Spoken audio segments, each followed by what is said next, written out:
সে কত রকমের জবা ফুটেছে সেটাই আজকে শেয়ার করব। এই যে এটা হচ্ছে একটা পিঙ্ক কালার,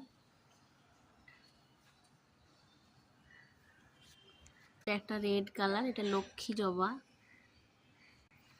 এটা একটা ইয়েলো জবা, কি দারুণ কালারটা, ইয়েলো কালার। এটা হচ্ছে ঝুমকো জবা, কিন্তু এটা হচ্ছে বিবেকানন্দ জবাও বলে। আর এটা হচ্ছে অফ হোয়াইট কালার, আবার রেড কালারের ওখানে ভেতরটা রেড রেডও আছে। অরেঞ্জ কালারের জবা, কি দারুণ দেখতে জবাটা, অরেঞ্জ।